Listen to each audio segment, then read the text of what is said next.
let's flip a coin. Heads Carolina, tails California. Good morning, it's Andy Graham in Kara, Togo, West Africa. It's March 2014, and I'm hanging around here a couple of days, one day before I go to Lomé. Then maybe I'll go to Palami. I had an apartment here, but I'm going to ditch it. Okay, Chuck Wow asked, he knows I'm in Africa, and he knows that Chuck Wow's in Thailand, and he got married. Good for him. He needed to. He needed to because he's complete. A little more passive now. A little more able to mesh with the rest of the communities of the world. Okay, Chuck's really quite brilliant, and he knows that I'm in Ghana. He knows in Africa they have gold, and he knows in South Africa they have diamonds. He's probably watched the movie Black Gold, and he'll watch these movies. What's that one with the guy from, what's his name, the young guy? Oh well, he had a movie about diamonds, and smuggling diamonds and all this stuff. So, but funny part is, the world is not like a movie. The movies are just things, but there are. I want to talk about the idea of buying precious stones or gold or something of high value, then transporting it to another place where it would assume. So basically, you would hope that you could buy some gold here for a discount, then turn around and sell it in America at an increased value, or you could buy diamonds in South Africa. I mean, South Africa is like going from New York City to Los Angeles. That's the distance in a way. I mean, people don't understand. Africa is very, very large. You could stick a couple of Americas inside Africa. Okay, so they really just group it all together. But so, the idea of buying something, a commodity, which is gold, or silver, or jade, or emeralds, and carrying them to another place where they achieve a lot of value, is really, I haven't ever seen it happen. The only thing I've ever seen done that seemed to be making a little bit of money was they were buying emeralds in Colombia, and then they were taking them to, I think they could take them to Tasco, Mexico. They could maybe take them even to Agadez, Niger. They could take them to places where they're actually manufacturing furniture. Not furniture. Jewelry. Tasco's a big jewelry thing, and then because they need these precious stones to do it, and the transport system between Colombia and Tasco, Mexico, of getting the things is complicated because you got to go through all these political roadblocks, right? So import, export. So really, what you got to do is basically smuggle them, and smuggling a handful of smuggling money, smuggling handful. I really don't care. I really don't think of it as morally wrong. I think of it as just kind of like a cottage industry, right? When you're actually smuggling $10 million, you're smuggling, 10 million stones, and you're trying to circumvent the law. Yeah, you want the countries to be able to collect taxes and stuff, but on the other side is you don't want them to. All you're trying to do is steal your way around a rule. But casual shipping. I did take a computer. The idea is we're taking something from one place. I did buy a computer in America, and I made $50 in Guatemala. It wasn't worth the time. Okay. I haven't ever been able to find anything that I could buy cheap in one place and do. Amber is a thing where they have insects in it. It's like a hardened resin. Sometimes people do come in and sell them.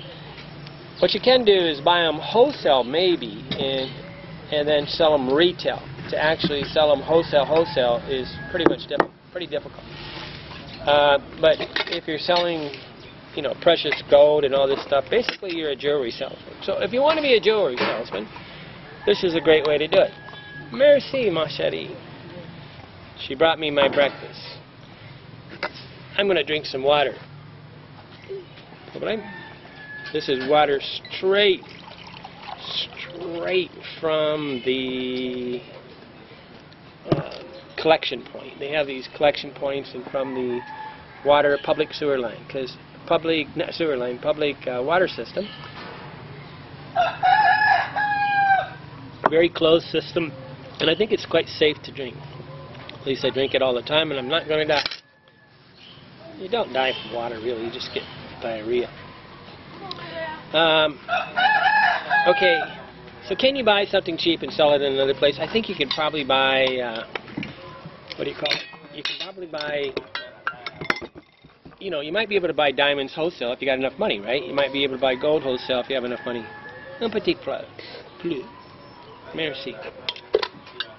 Pas nécessaire sucre. Lovely. Ma chérie, ça va? Ça va bien? Et toi? Oui, c'est bon. Okay. Okay. So, you can buy somewhat wholesale and turn around and sell it at retail, but really to buy something wholesale means you're going to have to buy like $5,000.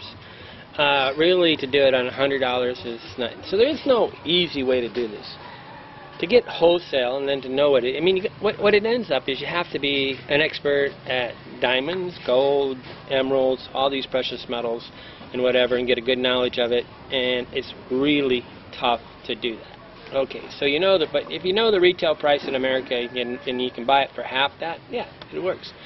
The only thing that I do think would work that would be kind of, there's a couple things that you can sell that are, I mean, cigars. Bring in cigars from Cuba, especially if you had photos and pictures proving that you actually bought them and they're Cuban somehow. I mean, there's so many fake stuff. People, I think half the people in America that are smoking Cuban cigars are probably smoking fake Cuban cigars made in Mexico or Dominican Republic or something.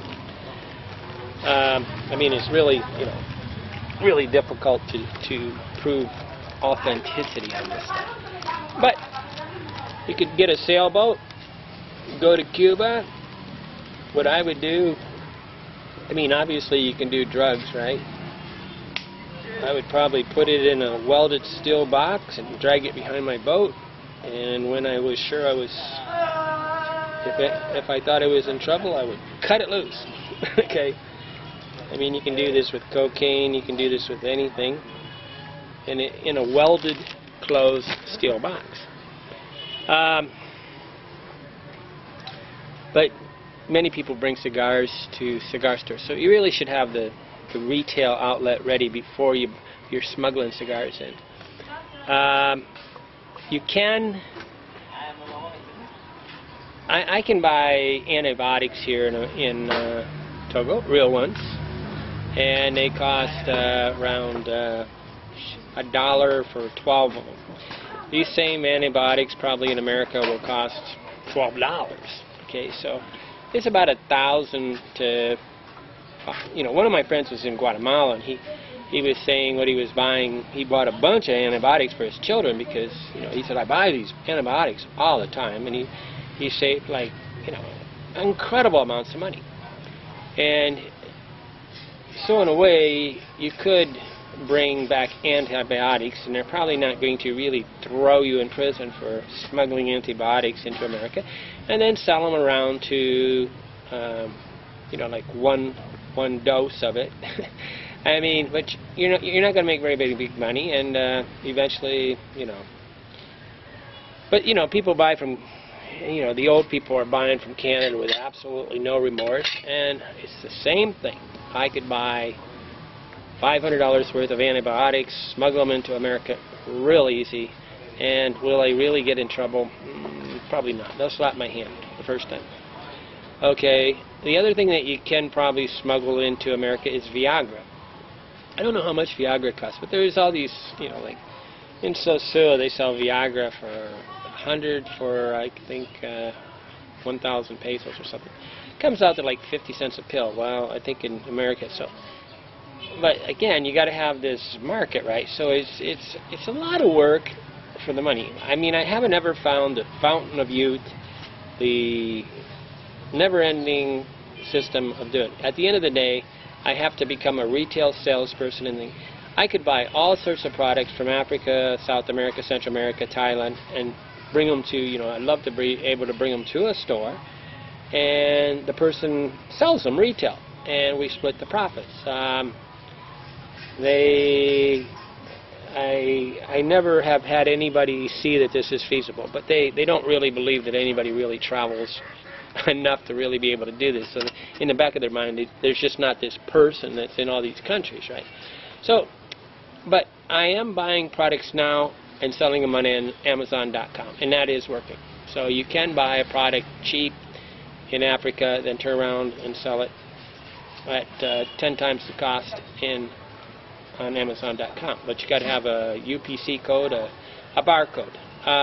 If you really want to know how fulfillment by Amazon, better to call me up, pay me $50 for an hour. You really should buy a $135 thing. I'll walk you through the whole process and how to do it, and books and stuff and whatever. But, most people are not willing to invest any money to make money, so therefore they can't make money.